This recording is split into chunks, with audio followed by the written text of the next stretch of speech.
We are back for another episode, round number this time, episode 60. I was like, wow, it's 60. It doesn't feel like we're at 60, but here we are, the big 60. So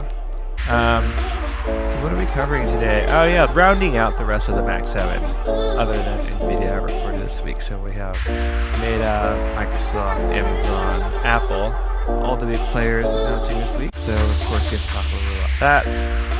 Going through Meta AI, so they launched a standalone app, which I didn't think they were going to do, but okay, we'll talk a little about that. And then, of course, another week, another Elon Tesla story that might be fun to talk about. So there we go, another jam-packed episode of tech. This week was actually pretty eventful, in my opinion, compared to some of the other weeks. Yeah. And for those of you in the stock market, it was a pretty decent week. Things started popping back up pretty highly, but then it closed somewhat at a stalemate, right? I think the GDP results where we learned that our economy shrank month over month caused some spook in the market. And people need to just get more data before figuring out which way to go. Yeah. But technically, apparently, we've been up for 9 days straight now, which I didn't realize. You mean trending up? Yeah, I guess we've closed up 9 days straight. Yeah. But again, that doesn't take into account the intraday moves where we're down like, 100, 150, or down like 2-3%, and then all of a sudden we're up again. So it's a crazy week. Well, what I'm hearing is that most people are kind of throwing Q1 out of the water because the impact of tariffs is really going to hit companies in Q2. Yep. So that's why it's hard to, really put money into companies when there's still uncertainty. Well, I mean, we're back to before Liberation Day levels, which is kind of crazy if you think about it, because basically that would mean tariffs are not priced in, right? Which is like, does everybody know that? If everybody knows that, shouldn't the market, it's like, it's one of those things. It's like everybody should know about it, but the market's not, it doesn't feel like the market has priced it in. Yeah. So that'd be interesting. Buy puts. Don't buy puts. I've been buying puts the entire time. I've been doing well. This is not financial advice. This is not financial advice. Don't buy puts. But if you made it, congratulations. Yeah. I know I was texting you early. But anyways, yeah, let's get into some of this. So I don't know, whose earnings do you want to talk about first? Let's end with Meta since we have a story about that. Yeah, okay. Start with Microsoft. All right. Microsoft was a solid beat. And so congratulations to holders there. There was up like 10%, I feel like, on the week, above 400 now. So it was good. Let's see, what was best ever quarterly revenue and profit? Wow, 70 billion revenue. That's kind of crazy. $3.46 EPS with a almost $26 billion in net income, that's pretty crazy. So yeah, Microsoft is firing on all cylinders at this point. And then let's see, Amazon beat on Q1 earnings, but their guidance was not that great. They are more impacted than the others as far as it comes to tariffs, just because of nearly a half of their is driven by third-party vendors, of those Chinese-based. The guidance on AWS wasn't that great. So Amazon was probably the worst out of the 7. Max 7. Kind of interesting because you would assume Apple would be, but I know Amazon took the biggest hit this week. Also, side note, this came out after earnings, is Bezos. Get ready for that $200 sell wall, but he filed to sell almost $5 billion in Amazon stock. So if everybody remembers the last time he did that, Amazon could not cross $200 because apparently that's where Bezos chose to sell. And so this is like a deja vu repeat. So I don't anticipate Amazon to break 200 anytime soon, as Bezos is going to be the cap there. And then where else we end up with Apple? Apple always reports good, but in this one, another impacted by China. So guidance was, or Apple doesn't really know. They don't expect to. So the news is they plan to transition all iPhones produced for the US to India. And that is going to take them a few quarters. And so Yeah. that the guide there, is probably what has most people a little bit nervous is will they be able to do it in time? As everybody knows, Apple just makes everything in China for the most part. And so tariffs will hit them hard. But anyways, yeah, so like EPS was $1.65. Estimated its revenue was 90, almost 95.4 billion. Wow, that's insane. Gross margins of 47%. When you think about they're a hardware provider and their gross margin is like 47%, does that not, if we don't have to pay $1,000 for these phones, right? You They, don't know. but But anyways, that's no what competition means you can yeah, charge that's what whatever they're you gonna want, do, right? right? Because they can. Yeah. But anyways, that's the quick overview. Amazon not so great, Apple a little less great, and then Meta. It was also great. It was up about 7% to 600 by the end of this week. As I mentioned, Meta is my favorite Maxima stock. I was talking about it ever since it was in the low 500. And of course, I didn't take advantage of my own, but still made a little money. What were the numbers for this? 42 billion in revenue, $6.43 EPS, which basically smashed analyst predictions. But yeah, there you go. I Four think companies in a nutshell. Of all the Mag 7, Apple's the only one that was down, right? Amazon and Apple. Amazon was down for the week, but it wasn't. Oh, wait, for the week. It was, for all intents and purposes, it was neutral. It was probably Yeah. up 1%, if even. Yeah, it's been So, climbing a lot, but yeah. yeah. So for the week, Apple was the only one that was down of all the Mag 7, including from, previous week. So that's Yeah. telling. Well, not telling, but it's also You kind of optimistic in general for yeah. tech stocks, etc. And all of those companies are amazing companies. So for the Apple transition, though, yeah, that's what I think everyone expected, right? But I also think it sets a bit of a precedence here.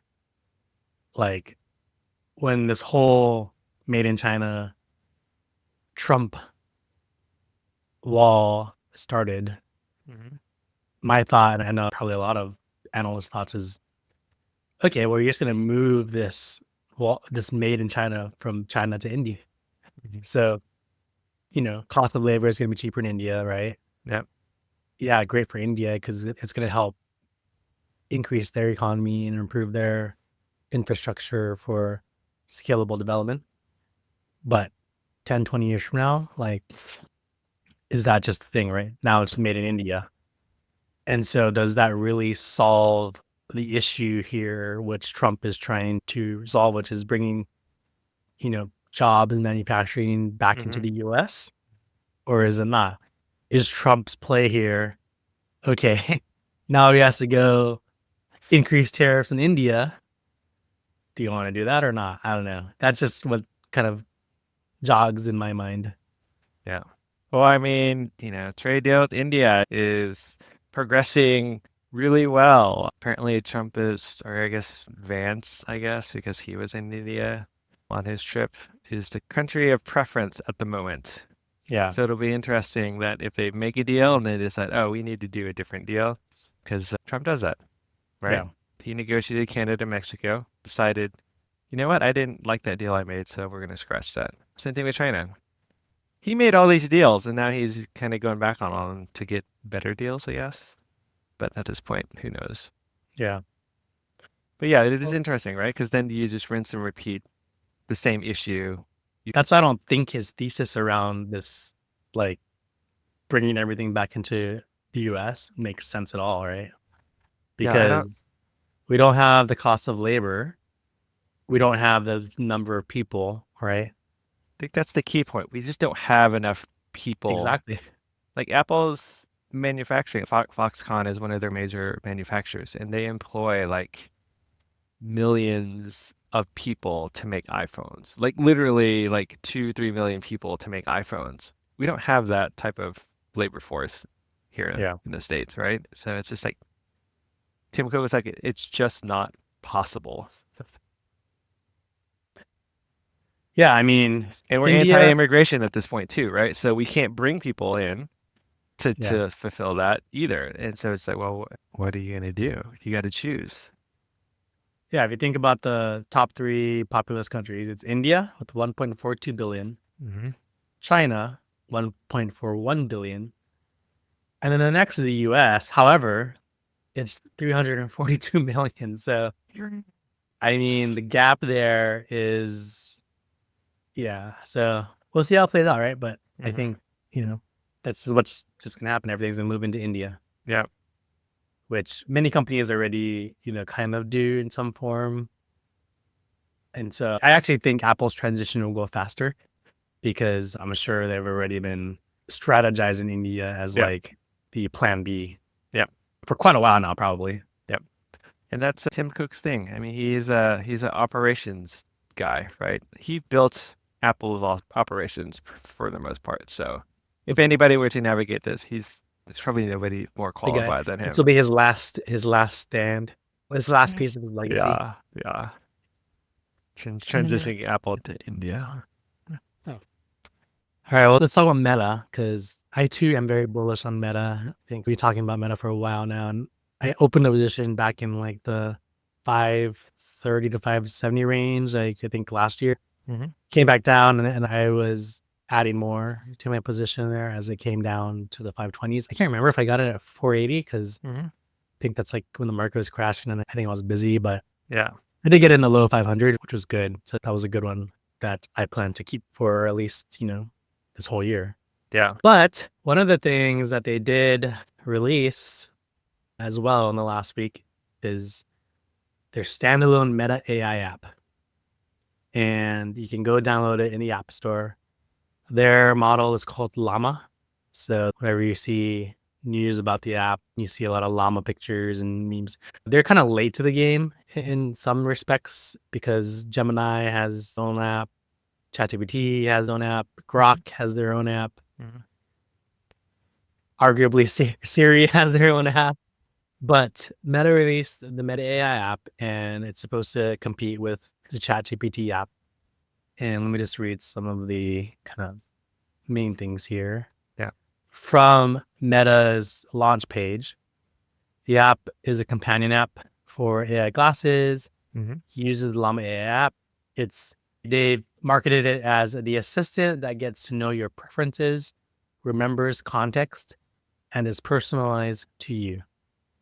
And so really they're marketing it as more of an assistant.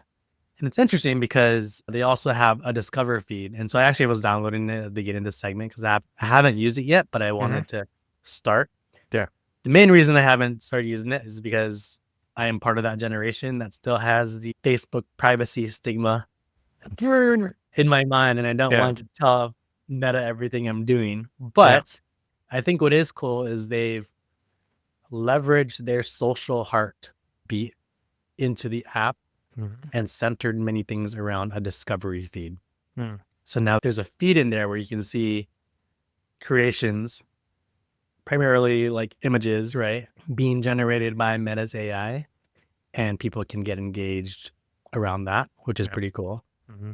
And I also noticed that the first thing that it asks when I first opened the app, it has a couple of like pre-baked onboarding prompts. Mm-hmm. It's like, tell me more about yourself. Right.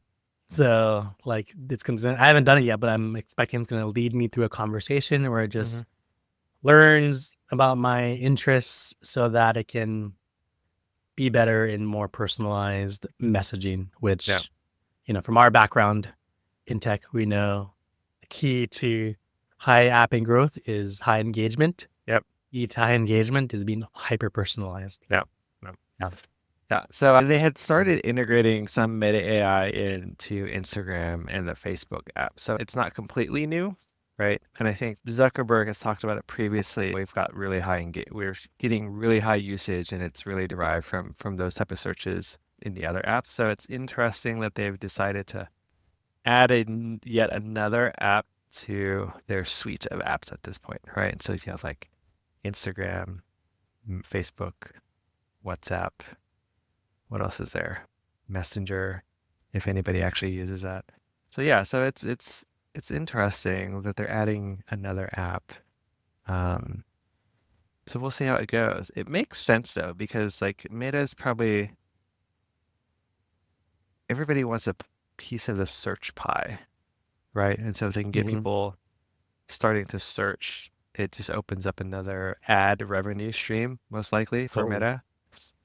So yeah, it will be interesting to see how it works out. Like Google, I mean, they have a standalone Gemini app. They've gone back and forth on whether they keep a standalone Gemini app or should they integrate it into their main Google app because they're kind of like, a replacement or switching. So I guess a lot of these incumbent companies have some big decisions on like how they're going to pursue this, right? Versus like OpenAI, it's like, yeah, all we have is ChatGPT, so that's it. So there's less confusion there. So I don't know. Well, I mean, we'll see. I guess next earnings, they'll either talk about, yes, we've got 100 million users using our Meta AI app, or they just don't talk about it at all. Well, they didn't force it on you like Threads. They didn't auto opt in the entire Instagram base. Yeah, I think their data points will be around people using the Meta AI app, but then also Yeah. I think they'll focus more on people using Llama in general through all Yeah. their integrated apps. Yeah, like with the Rebrand glasses, it's actually pretty cool because yeah, I can take a picture of something and it made an AI can talk to me through it and answer questions. So I will say I've used it a little bit to test it out. It's actually pretty cool. So wait, do you have to take a picture of it first? You can't just like look at something and then it'll recognize? No, you actually have to activate it for it Okay. to ask a question and then do something. I think maybe when they release the Rev that just, you know, does it based on sight. Yeah, yeah, That's the one I'll get. yeah. And the other thing, it's like, well, it's because right, the glasses, like if the camera was always on, it wouldn't last very long. So I will say that it's like the battery goes down really fast, even if I'm just, taking like 4 or 5 videos or short clips. So that's one limitation of just the technology of why you can't be constantly scanning. Doesn't have the battery for it. Okay. Well, for the Meta AI app, I'm going to use it more this week just to see how it is because, like I said before, I use ChatGPT every day now. It's replaced my Google, basically. I mean, I still use Google search for maybe 10% of searches, and then I use to X for like 1% of things. But for the most part, I'm just opening up ChatGPT, asking a question or whatever.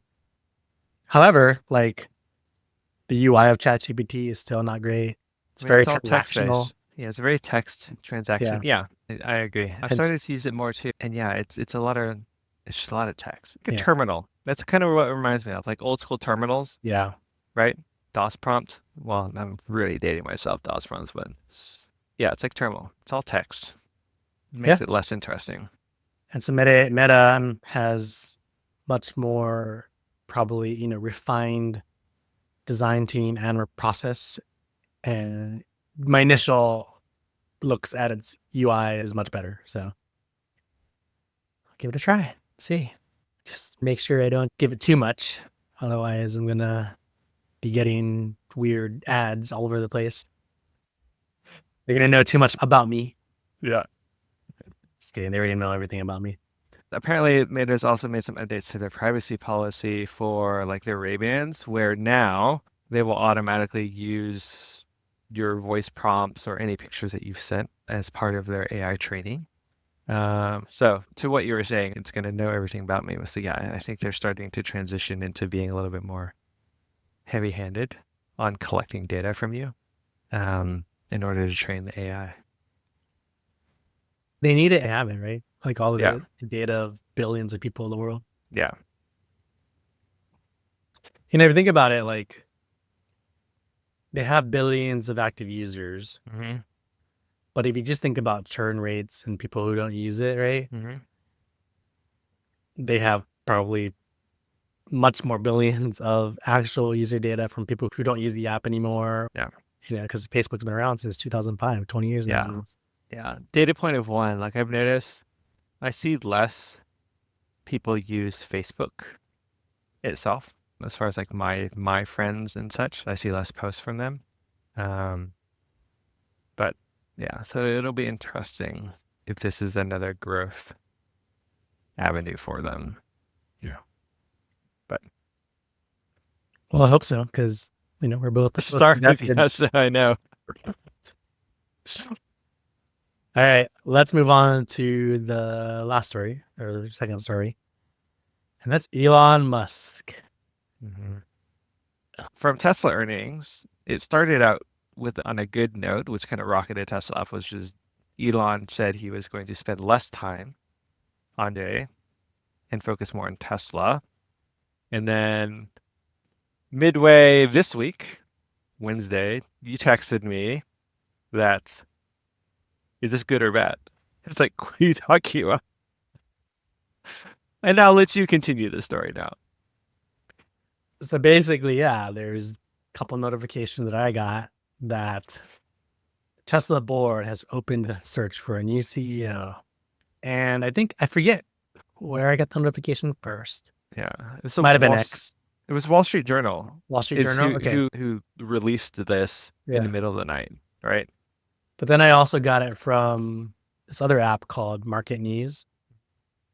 And so it started being reshared by some reputable Yeah. outlets. Yeah. And so, yeah, so I was like, oh, this is either a good thing or a bad thing. Yeah. Like, we'll see. Yeah. But then I think by the next day or the end of the next day, it was debunked or, denied by Tesla themselves. Yeah.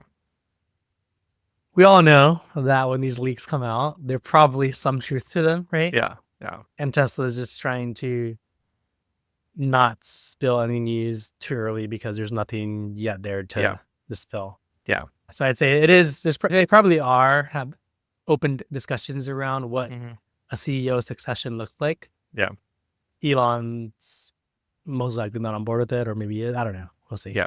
Yeah. So a lot of things started coming out of the woodwork. And so I think the problem was that this was the Wall Street Journal who initially, put this out there. And then Elon tweeted like, this is completely false. And not the CEO, who is the dude? Some dude of the board who leads the board, I think, put out a statement that, this is absolutely not correct. And then later on, I think some of the plausible stories, I think, of what probably happened was when Tesla was down big, the board probably made some type of overture to Elon of, hey, we're thinking about finding a new CEO. Kind of like, what do you think? And I think that's probably where this story actually came from. It was to give Elon the signal of, hey, we need you back here because it's getting pretty bad, right? Yeah. But who knows, right? I mean, those are behind the scenes board type conversations. But again, there's this inkling of truth that's probably back there somewhere. And that to me makes the most sense is analysts were calling for it, right? Their top investors were calling for it. And so this is probably just kind of like a reminder to Elon. It's like, yo, bro, you get back over here. Well, but here's the thing. So it's also suspiciously, ironically, at the same time that Elon announced he's going to be stepping away from Doge, right? Formally. Yep. Which was, what was that, like last week or something? It was during the earnings. During the earnings. He basically announced it, right? Yeah, so that was last week, right? Yeah, so my speculation is this. This is not fake news. It's actually legit news. But it was put on the line for Elon as an ultimatum. And that's what actually caused Elon to make more of a formal announcement that he was stepping away, even though he already said he was planning to wind down. Yeah. But I think like making that formal announcement just, really solidified it. Yeah. So then if you think about going forward, no, there is no search for new CEO. Elon's been brought back into line and we go from here. Yeah. Is that your read on it too? Yeah, I think we'll see. Technically, right, he's a special government employee, and so he's not allowed to be contracted more than, I forget what it was, like 130 days or something like that. So, one, we'll see if he actually does step back or if he's hired in a new position. Yeah. Right. I think We'll Trump see. said he's going to keep his office in the West Wing. Yeah. NBC's article headline is funny. It's "No more sleepovers and late night ice cream. Elon Musk prepares his White House exit." Yeah. So I mean, well, yeah, but we'll see if it. Yeah. Well, I know Tesla fanatics will definitely cheer and pile in. I'm just not super bullish on Tesla at this point. Right now, they're doing a heavy push towards the robotaxi launch in Austin. Yeah. And it's kind of funny because they talk about it as like, oh, it's this like amazing thing.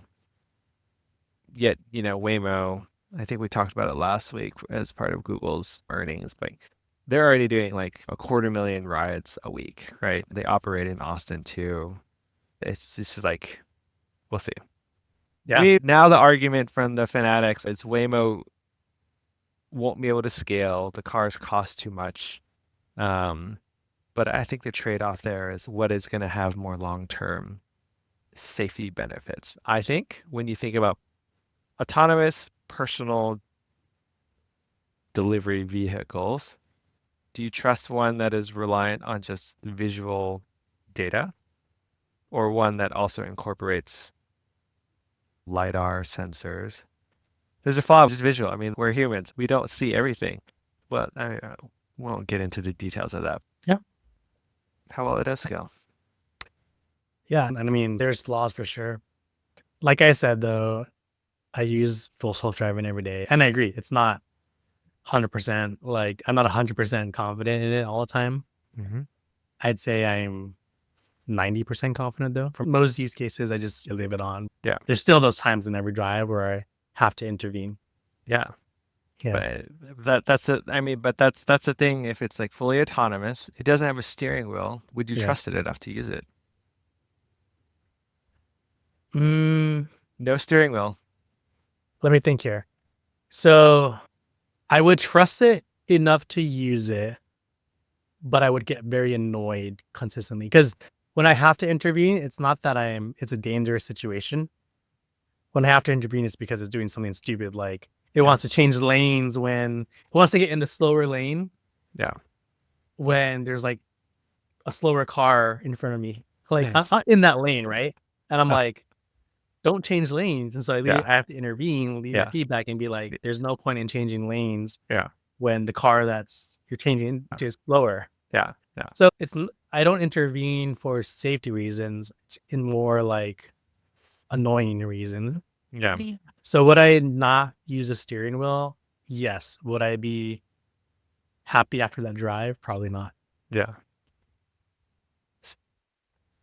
And I haven't used the Waymo, so I can't really compare. And so I can't say anything. I know there's been a lot of good experiences in Waymo. Yeah.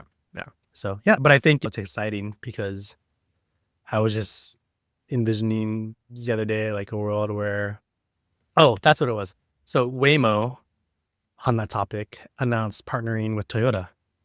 Oh yes, that's right. That was a big announcement too. To create self-driving cars. Personal vehicles. Right. Yeah. And so after I heard that, I was envisioning, I think in the next 10 years, we're going to start driving and just seeing empty cars next to us on the highway. Yeah. Yeah. Yeah. I mean, if you're San Francisco, you technically will see empty cars next to you. Just saying. No. Oh yeah, I haven't experienced that yet. So is there? I guess Waymo is in Seattle. They're No. Phoenix, San Francisco. I think Atlanta's another one. Yeah, and then Austin. Yeah. Well, the last thing about Elon is he did mention in his speech around stepping away from Doge that Doge is not ending. He's just taking a step back from it. And so that whole initiative is going to continue to try and get government efficiency under control. But he related it to Buddhism, where Buddhism continues on, right, in terms of culture and beliefs without the leader of Buddhism. And that's what Doge will do. And so I think he's kind of saying, they've impacted the culture. Maybe. I think it's too short to really have deep roots into culture. Yeah. And whoever's left with Doge is probably going to get some consult from Elon in some form, right? But maybe just not in a full-time role. I don't know. I feel like it's smoke and mirrors. Yeah, I'm not officially there, but I am. And I don't think it's changing any type of culture whatsoever. Yeah, I think that statement was totally BS, but I agree. It's more like it's yeah, very philosophical, yeah. And I say that if not you look at practical. the current all the bill proposals and stuff that have gone through Congress or going through Congress, you'll realize that they're just end up spending more money Yeah, than the insignificant amounts that Doge has apparently somewhat saved at this point, which is under, right? It started at 2 trillion, then they knocked it down to like 1 trillion, and then they knocked it down to under 100 billion. And even that is like iffy. So they might have saved a couple of billion, I bet, is what the end number will be. Anyways, not to get into politics again. For anybody who's curious, though, look at some of the bills that have been passed, and you'll see how insane it is. yeah. Anyways, there we go. Episode 60 in the books. All right. Well, very eventful couple weeks here with the earnings and all the announcements, and I think we still got more earnings now with the smaller caps and whatnot. Yeah. We'll see. So far, the market is propped up, but this is sell in May, go away month. So we'll see what happens. Yeah. All right. All right. Talk to you next week. See ya.